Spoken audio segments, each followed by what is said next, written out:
On va continuer le challenge budget aujourd'hui et dans cette nouvelle vidéo, on va parler de ces mois compliqués où on a à chaque fois une grosse dépense qui arrive. Par exemple, nous, on est en plein dedans parce que au mois de juillet, bon, on avait budgétisé, mais on a quand même dû dépenser beaucoup d'argent pour acheter une nouvelle voiture. Du coup, il y avait ce qui était lié à ça, hein. Il y a plein d'autres petits frais annexes avec ça. On a acheté d'autres choses. On a eu les vacances, donc même si on avait budgétisé, on a dépensé quand même un peu plus d'argent que d'habitude parce qu'on est parti en vacances. Alors, il y avait la rentrée des enfants. Au mois de septembre, il y a eu les activités scolaires. Tout ça, vous devez le budgétiser sur l'année, mais il arrive qu'il y ait des frais annexes auxquels on n'avait pas pensé et des frais aussi qui sont imprévus, qui arrivent tout au long de l'année. Par exemple, là, nous, on vient d'apprendre qu'on va peut-être devoir équiper la voiture de pneus neige. Alors, ou alors des pneus toute saison. À savoir que la nouvelle voiture qu'on a achetée, il n'y avait pas des pneus toute saison dessus, donc il va falloir qu'on dépense de l'argent pour ça.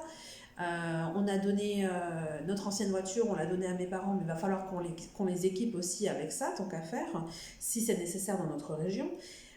Enfin bref, du coup, ça, j'avais pas prévu cette histoire de pneus, on n'y avait pas pensé, on savait pas que ça allait venir là maintenant, parce que les voitures étaient équipées de pneus toute saison, et puis il n'y avait pas cette nouvelle loi qui est sortie au niveau de l'équipement.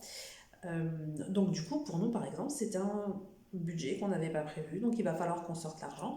Et ça m'a donné une idée vidéo pour la suite de ce challenge, c'est comment s'organiser quand sur plusieurs mois, on a des grosses sommes qui sortent, des sommes surprises surtout, auxquelles on ne s'attendait pas, comme celle-ci. Ça peut être la réparation aussi d'une voiture, etc. Donc on a dit au début du challenge qu'il fallait se faire un petit matelas, un petit budget qu'il fallait prévoir tous les mois, mettre de l'argent de côté pour justement ces imprévus-là. Mais on peut avoir une autre idée en tête et on peut essayer de travailler là-dessus aussi. Alors, je vais vous expliquer ça en fait. Pour la semaine prochaine, ça va faire partie de l'explication, vous allez prendre 3 stabilos ou 3 feutres de 3 couleurs différentes. On va prendre par exemple du rouge, du bleu et du rose.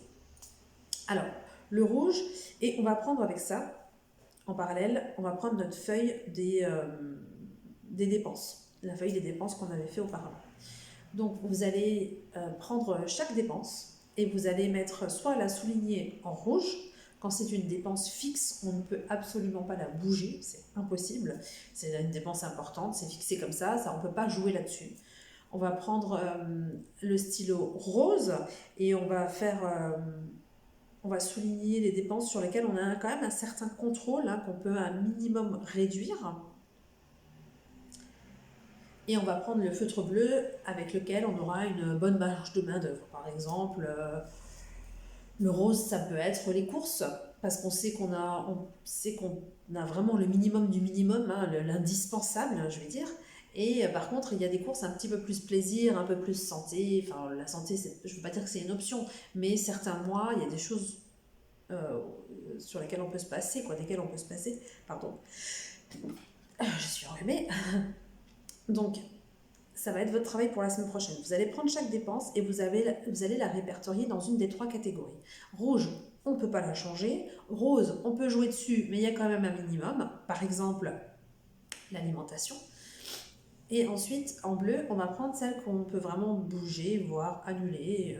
Si pendant un mois, on a besoin d'argent, on a besoin de fonctionner notre argent, on peut jouer là-dessus. Par exemple, ça peut être les dépenses liées aux sorties, nos sorties personnelles, les activités avec les enfants. C'est pas grave, hein, si on n'a pas d'argent pour faire des activités avec les enfants un certain mois, on reste à la maison, on fait des jeux de société, on va se promener en forêt, on va au parc. Donc voilà, il y a peut-être un budget restaurant, celui-là aussi, hein, on peut jouer dessus. Si vous avez l'habitude de faire des gros restos, vous pouvez faire des restos plus simples ou même les enlever, hein. Et du coup, ça va, quand vous allez travailler votre budget sur le mois, en fonction de la couleur choisie, vous allez tout de suite vous diriger sur ce poste de dépense, prendre l'enveloppe, prendre l'argent, la vider et garder ça pour la grosse dépense, pour la panne de voiture, pour ce que vous devez sortir comme argent. Donc voilà, ça c'est votre petit travail pour la semaine prochaine. C'est une vidéo qui est un peu courte, Il n'y a pas grand chose à dire, mais en tout cas, je trouve que c'est un travail qui est important parce que le moment venu, on est bien content de l'avoir fait. On prend son enveloppe, on sort son argent et on n'a même pas besoin d'y réfléchir. Ça fait de la charge mentale en moins et on est content de récupérer de l'argent quelque part. Donc voilà, je vous dis à la semaine prochaine pour la prochaine vidéo du challenge budget. En attendant, faites bien vos petits devoirs et prenez soin de vous. Bye bye!